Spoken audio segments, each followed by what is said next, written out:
और चलिए वक्त हो चला है इस समय की कुछ बड़ी खबरों का, जिनसे आपका सीधा सरोकार हम कराते हैं। बात सबसे पहले यूपी के बाहुबली विधायक विजय मिश्रा की करेंगे, जिसके खिलाफ पुलिस का लगातार एक्शन जारी है। विधायक विजय मिश्रा इन दिनों चित्रकूट जेल में है और उनकी पत्नी और बेटा फरार चल रहा है, जिनकी तलाश पुलिस लगातार कर रही है। अब विधायक विजय मिश्रा, उनकी पत्नी और बेटे के नाम 7 शस्त्र लाइसेंस के निरस्तीकरण की कार्रवाई भी शुरू कर दी गई है।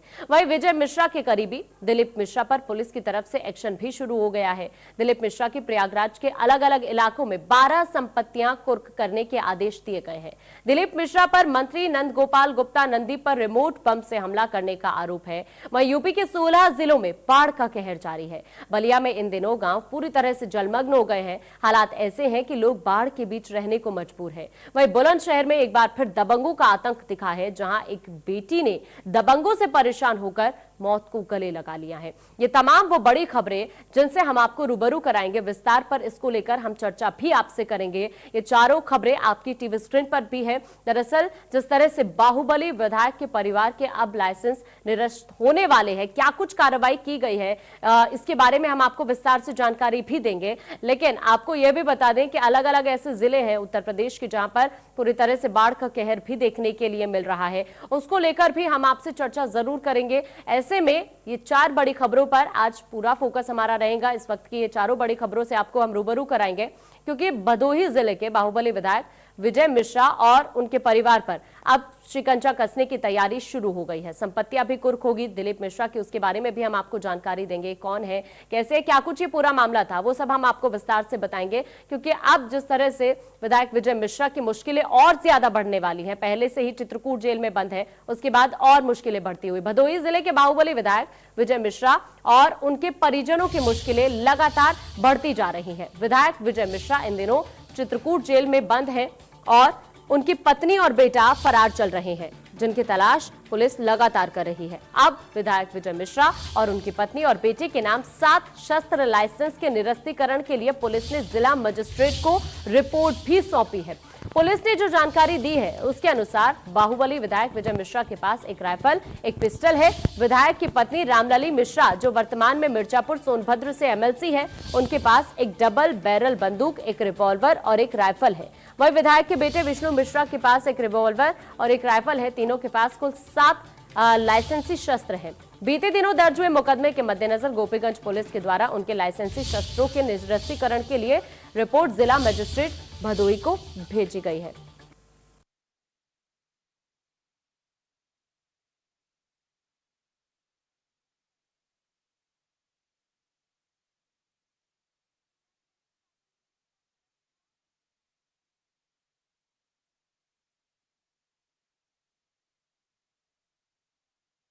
दरअसल परिवार के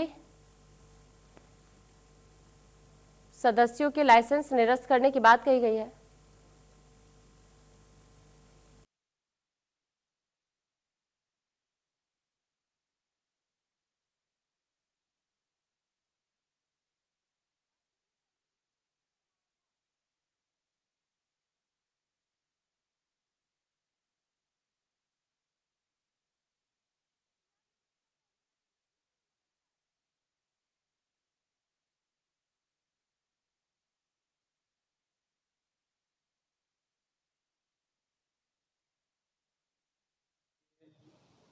जो विधायक ज्ञानपुर हैं विजय मिश्रा, उनके खिलाफ मुकदमा भी कायम है, गुंडायत का भी मुकदमा कायम है। और जो मुकदमा उनके रिश्तेदार ने लिखाया था उसमें उनकी पत्नी रामलली और उनके बेटे विष्णु मिश्रा को भी अभियुक्त बनाया है। उसमें अब हमने उनके शस्त्र निरस्तीकरण की कार्रवाई की है। 2 शस्त्र लाइसेंस उनके बेटे के नाम हैं और 2 उनके नाम हैं और 2 उनकी पत्नी के नाम है, कुल शस्त्र लाइसेंसों की।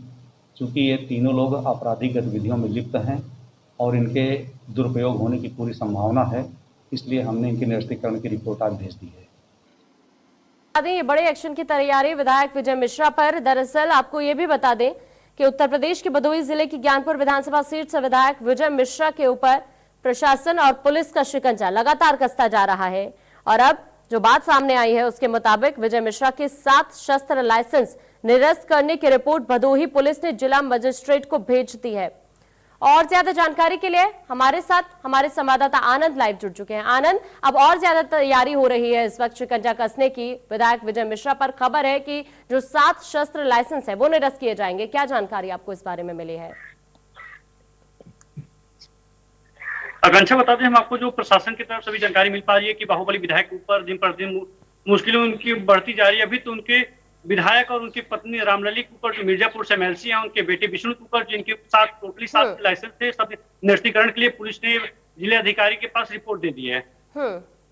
आकांक्षा जी, रिपोर्ट सौंप दी गई है अनंत, लेकिन इसके बारे में और भी मैं आपसे चर्चा करने की कोशिश करूंगी। जो उनकी पत्नी है और बेटे लगातार फरार चल रहे हैं, उस बारे में कोई जानकारी अभी तक फिलहाल पुलिस को मिल पाई है? लगातार पुलिस की तरफ से तलाश की जा रही है दोनों की। आकांक्षा, हम आपको बता दें कि रामलली के ऊपर एनबीडब्ल्यू भी जारी हो चुका है और प्रशासन भी उनकी खोज जारी रखी है। उनके फोन भी कॉल भी ट्रेस की जा रही है, लेकिन अभी तक उनकी कुछ जानकारी नहीं मिल पा रही है। प्रशासन उनकी खोज के लिए दिन प्रतिदिन लगी। आकांक्षा, लेकिन आप देखिए ना, पहले गुंडा एक्ट लगता है, उसके बाद मकान पर कब्जा करने की बात भी सामने आती है, फिर मुकदमा दर्ज हुआ, एक के बाद एक मुश्किलें लगातार विजय मिश्रा की बढ़ती हुई और पुलिस प्रशासन की तरफ से लगातार कार्रवाई एक के बाद एक होती हुई और अब लाइसेंस निरस्त करने की बात भी सामने आ गई है। देखिए, अगर हम लाइसेंस की अगर बात करें तो प्रशासन को लग रहा है कि जितने लाइसेंस है सदुपयोग कर सकते हैं विधायक और उनके परिवार, इसलिए प्रशासन ने जिलाधिकारी के पास रिपोर्ट भेजी निस्तारण के लिए। ठीक है, शुक्रिया अनंत आपका तमाम जानकारी पहुंचाने के लिए। सूबे की योगी सरकार का अपराधियों पर शिकंजा लगातार कसता जा रहा है। माफिया मुख्तार अंसारी और अतीक अहमद पर कार्रवाई के साथ अब मंत्री नंद गोपाल गुप्ता नंदी पर रिमोट बम से हमले के आरोपी दिलीप मिश्रा की 12 संपत्तियों की कुर्की का आदेश जारी हुआ है, जिसमें उसके घर, कॉलेज सहित कई प्रॉपर्टी के अलावा 100 बीघे के करीब जमीन को कुर्क किया जाएगा, जिसका आदेश डीएम भानुचंद्र गोस्वामी ने प्रयागराज पुलिस के रिपोर्ट के आधार पर गैंगस्टर एक्ट 14 के तहत जारी किया है। 18 सितंबर तक दिलीप मिश्रा की 12 संपत्तियों को कुर्क करके जिलाधिकारी को रिपोर्ट भेजनी होगी। बताया जा रहा है कि जिन संपत्तियों को कुर्क करने का आदेश जारी हुआ है उसकी कीमत करोड़ों में है। आरोप है कि इन संपत्तियों को दिलीप मिश्रा ने अपने प्रभाव और रसूख के दम पर अवैध तरीके से बनाया है और अब ये एक्शन होता हुआ विजय मिश्रा के करीबी पर पुलिस की तरफ से बड़े एक्शन की तैयारी। दिलीप मिश्रा के गैंग रजिस्ट्रेशन के बाद जो गैंगस्टर एक्ट के तहत 14 की कुर्की की जब्तीकरण की कार्रवाई होती है, उस कार्रवाई को आगे बढ़ाते हुए उनकी तमाम प्रॉपर्टीज चिन्हित की गई थी और उन्हें डीएम साहब के पास अनुमति के लिए भेजा गया था। वहां से अनुमति आ चुकी है। अब इनके जब्तीकरण और कुर्की की कार्रवाई, इनकी संपत्ति की शीघ्र ही होगी। जो भी संपत्तियां अवैध धन से अर्जित की हुई हैं इनके द्वारा, उनकी जब्तीकरण की कार्रवाई प्रक्रिया में है और शीघ्र ही कार्रवाई पूरी हो जाएगी। और ज्यादा जानकारी के लिए हमारे साथ हमारे संवाददाता संदीप जुड़ चुके हैं लाइव। संदीप, जिस तरह से ये विजय मिश्रा के करीबी पर अब शिकंजा और ज्यादा कसता जा रहा है, क्या जानकारी इस बारे में आपको मिली है? संपत्ति कुर्क होने की बात सामने आई है।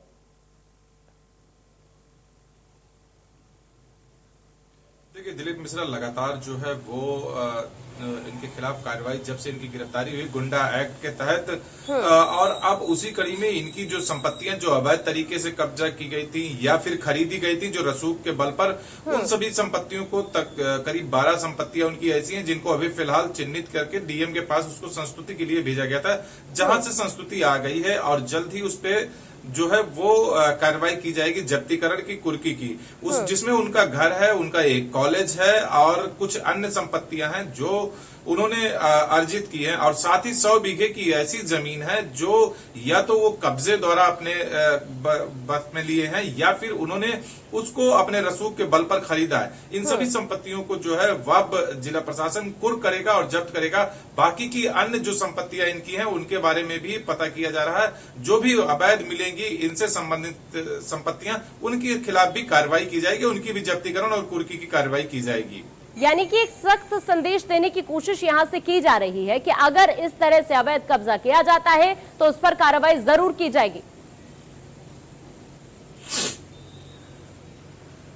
जी बिल्कुल, जिस तरीके से भूमाफियाओं के लिस्ट में इनका नाम था और माफिया तो ये है ही है, इनके ऊपर गैंगस्टर भी लगा हुआ, गुंडा एक्ट भी लगा हुआ है, उस हिसाब से देखा जाए तो बिल्कुल ये एक संदेश देने की कोशिश की जा रही। पहले अतीक अहमद प्रयागराज में और अब दिलीप मिश्रा, इनकी जो संपत्तियां अवैध तरीके से अर्जित की गई उसको जो है कुर्क किया जा रहा है और इनके जो भी खास थे, जो इनके गैंग के लोग थे, उनको भी गिरफ्तारी की जा रही है। तो कहीं न कहीं ये संदेश देने की कोशिश की जा रही है कि अब जो भी इस तरीके के लोग हैं उनके खिलाफ जो है प्रदेश सरकार के साथ साथ ही जिला प्रशासन भी काफी सख्त हो गया है और अब लगातार कार्रवाइयां इनके खिलाफ होती रहेंगी। ठीक है, चलिए शुक्रिया आपका तमाम जानकारी पहुंचाने के लिए। यूपी में घाघरा नदी ने ऐसी तबाही मचाई कि चारों तरफ पानी ही पानी हो गया, जिसका नजारा बलिया के बांसडीहा तहसील क्षेत्र के खेपसर गांव में देखने के लिए भी मिला। यहां बाढ़ के कहर से गांव के निचले हिस्से में बसे लोगों के घरों तक पानी भर गया। पशुओं का चारा रखे गए खोप के चारों तरफ पानी ही पानी हो गया। सड़कों पर पानी होने के लिए मजबूरी में पानी से होकर लोगों को गुजरना पड़ रहा है। यहां अभी तक कोई सरकारी मुलाजिम निचले हिस्से में रहने वाले लोगों को देखने तक नहीं आया है। सरकार दावा कर रही है कि बाढ़ पीड़ितों को हर संभव मदद दी जा रही है, लेकिन सरकारी दावा खोखला नजर आ रहा है।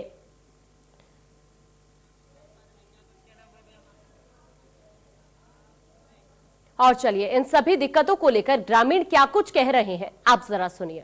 पानी यहाँ घिरा हुआ है, सब चीज सड़ चुके हैं, यहाँ कुछ भी नहीं है। अब सरकार के आदेश आयल तो कुछ नहीं मिलल। क्यों प्रशासनिक अधिकारी आते जाते नहीं है? कोई आवे वाला जाए वाला नहीं है। क्यों पूछने नहीं आता है कि कोई पूछने नहीं आता है कि तुम दहते हो कि क्या होती है। कितनी दिक्कतें हो रही हैं आप लोगों को? अब दिक्कत होता है, अब अथी केहू पूछे वाला है नहीं के। अब जे करे के होने भीतर बा ओकरा के सब केहू के मिल गेल बा, आए ने के आदमी के मिलल लिखे जे तो आप लोग पानी से घिरी हुई हैं, तो कोई प्रशासनिक अधिकारी देखने नहीं आता आप लोगों को? अब अधिकारी केहू नहीं के देखे। खेवसर गांव में जो आप बाढ़ का सिलसिला देख रहे हैं, जो घाघरा नदी का काफी दिनों से बाढ़ मतलब मिडरा रही है, तो यहाँ एक बार नेकपाल जी आए थे देखने के लिए। उसके बाद जब एक बार एक और पता नहीं लेडीज थी, आई थी, उनका नाम नहीं पता मुझे, और उसके बाद कोई नहीं आया। पानी देखना घटा या बढ़ा।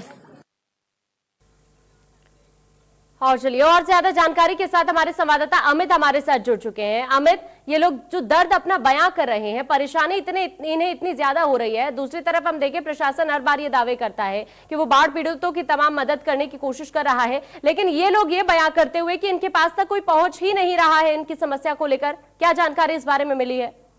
जी आकांक्षा जी, बता दूं कि जो बांसडीह के क्षेत्र हैं, जो घाघरा नदी से प्रभावित जो क्षेत्र है, वहाँ पे काफी दयनीय स्थिति है लोगों की, और लोग वहाँ पे परेशान हैं। उनके यहाँ घरों में पानी चला जा रहा है और पानी की वजह से वो काफी दिक्कतों का सामना करना पड़ रहा है, लेकिन कोई भी उनका सुध लेने वाला नहीं है। कोई अधिकारी हो या कोई राजनेता हो, कोई उनसे पूछने नहीं जा रहा है कि आगे स्थिति क्या है, कैसी।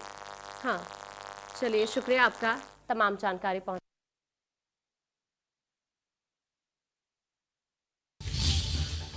कोशिश की है गांव के ही 3 युवकों से। दरअसल 3 युवकों पर छेड़छाड़ का आरोप लगा है। मंचलों ने छेड़छाड़ का वीडियो भी बनाया था। नाबालिग छात्रा ने जहर खाकर जान दी।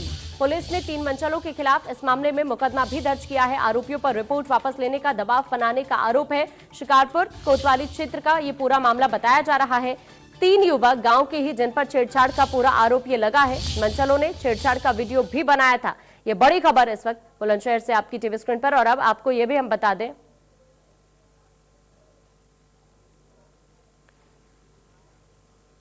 और चलिए इस मामले में पीड़ित के पिता और इसके साथ साथ पुलिस प्रशासन की तरफ से क्या कुछ कहा जा रहा है, आप जरा सुनिए। ग्राम पोस्ट जखता जी, मेरा परिवार गांव में अकेला रहता है। मैं जॉब करता हूँ, मेरे बच्चे भी जॉब करते हैं जी। मैडम और मेरा लड़का मेरठ गए हुए थे। मेरे दामाद का एक्सीडेंट हो गया था। लड़की घर पे अकेली थी। घर से उठा करके 3 लड़के लेकर के गई गांव के बाहर जा करके खेत में। उसके साथ में बदतमीजी की। उसकी वीडियो भी बनाई, जो कि उन लड़कों के फ़ोन में अभी भी वीडियो है जी। उसके बाद कल शाम 6 बजे पता पड़ा, घर से फ़ोन आया कि लड़की ने जहर खा लिया जी। एक जखेता गांव में संजना नाम की लड़की थी, जो किन्हीं कारणों से ख़त्म हो गई, और फिर उसके घर वालों ने अंतिम संस्कार कर दिया कल उसका। आज पुलिस को ये कहीं से सूचना मिली कि कुछ ऐसी छेड़खानी वगैरह की गई थी, जिसके फलस्वरूप लड़की ने आत्महत्या कर ली। हम लोग घर गए उसके, फिर घर वालों से बात की तो घर वालों ने कहा कि तब लड़की हमारी ख़त्म हो गई थी। अब हम क्या करें, तो हमने FIR कराई, तो FIR समुचित धाराओं में हो गई है, दबिश दी जा रही है। और ज्यादा जानकारी के लिए हमारे साथ हमारे संवाददाता पुनीत लाइव जुड़ चुके हैं। पुनीत, जिस तरह से ये मामला सामने आया है, क्या जानकारी आपको इस बारे में मिली है? देखिए आकांक्षा, अगर जानकारी की बात करें तो बुलंदशहर के शिकारपुर थाना क्षेत्र के गांव अगौता का मामला है, जखेता का मामला है, जहां ये बताया जा रहा है कि एक नाबालिग छात्रा के साथ में छेड़छाड़ गांव के ही 3 लड़कों ने की थी और उसका वीडियो भी बनाया था, जिससे वो छात्रा काफी आहत हो गई और उसने फिर जहर खा करके आत्महत्या कर ली है। हालांकि परिजनों की अगर बात करें तो परिजनों से हमारी बात हुई है, उन्होंने थाने में तहरीर दे दी है। पुलिस भी ये कह रही है कि आरोपियों को जल्दी गिरफ्तार करेंगे, लेकिन ये गिरफ्तारी फिलहाल कब तक हो पाएगी ये अभी कहना मुश्किल है। जी ठीक है, शुक्रिया पुनीत आपका तमाम जानकारी के लिए।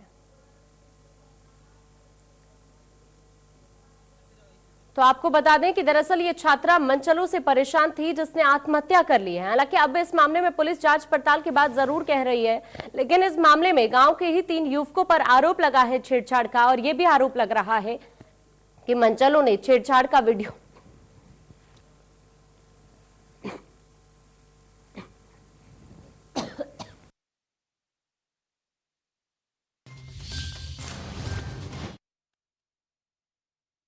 का आरोप गांव के ही 3 युवकों पर लग रहा है। और इसके साथ साथ अब पुलिस इस मामले में जांच पड़ताल की बात जरूर कह रही है। हालांकि यह भी आरोप है कि मनचलों ने वीडियो भी बनाया है। और चलिए इसी बीच अब देख लेते हैं 2 मिनट में इस वक्त की 10 बड़ी खबरें। अयोध्या विकास प्राधिकरण आज अप्रूव करेगा राम मंदिर का नक्शा। विकास शुल्क में 65% टैक्स में मिलेगी छूट। बैठक में 10 से ज्यादा विभाग के पदाधिकारी करेंगे शिरकत। जेईई मेन परीक्षा का दूसरा दिन आज देश भर में करीब 10 लाख अभ्यर्थी दे रहे हैं परीक्षा। सैनिटाइजेशन का रखा गया पूरा ध्यान। 1 सितंबर से शुरू हुई जेईई मेन, नीट और एनडीए की परीक्षा के लिए रेलवे की ओर से स्पेशल मेमू और डेमू ट्रेन चलाई जाएंगी। दानापुर रेल मंडल समेत पूरे पूर्व मध्य रेल में कुल 20 जोड़ी ट्रेन चलेंगे। रक्षा मंत्री राजनाथ सिंह आज जाएंगे मॉस्को। चीन से तनाव के बीच आज मॉस्को रवाना होंगे राजनाथ सिंह। रक्षा मंत्रियों की एससीओ बैठक में भाग लेंगे। बीजेपी विधायक Pankaj Singh corona positive, tweet कर दी जानकारी। कहा पिछले दिनों संपर्क में आए लोग आइसोलेट होकर जांच कराएं। यूपी में वीकेंड लॉकडाउन खत्म। अब सिर्फ रविवार को बंद होंगे प्रदेश के बाजार। सुबह 9 बजे से रात 9 बजे तक खुलेंगी दुकानें। इलाहाबाद हाईकोर्ट ने लगाया हुक्का बार पर रोक। रेस्टोरेंट और कैफे में हुक्का बार को नहीं मिलेगी अनुमति। हाईकोर्ट ने मुख्य सचिव से 30 सितंबर तक मांगी अनुपालन की रिपोर्ट। योगी सरकार का अपराधियों पर शिकंजा कसता जा रहा है। माफिया मुख्तार अंसारी और अतीक अहमद पर कार्रवाई के साथ अब मंत्री नंद गोपाल गुप्ता नंदी पर रिमोट बम से हमले के आरोपी दिलीप मिश्रा की 12 संपत्तियों की कुर्की का आदेश जारी हुआ है। कौशांबी पुलिस ने अफूज कर्मी की हत्या का खुलासा किया है। अफूज कर्मी के जीजा ने ही संपत्ति के लालच पर उसकी हत्या की थी और शव को फतेहपुर ले जाकर फेंक दिया था। पिपरी थाना क्षेत्र के जलालपुर गोसी गांव के रहने वाले राजीव एयरपोर्ट में संविदा पर तैनात थे। यूपी में घाघरा नदी ने ऐसी तबाही मचाई कि चारों तरफ पानी पानी हो गया, जिसका नजारा बलिया के बांसडीह तहसील क्षेत्र के खेपसर में देखने को भी मिला है। चलिए फिलहाल इस बुलेटिन में इतना ही। देश दुनिया की बाकी खबरों के लिए आप बने रहिए हमारे साथ।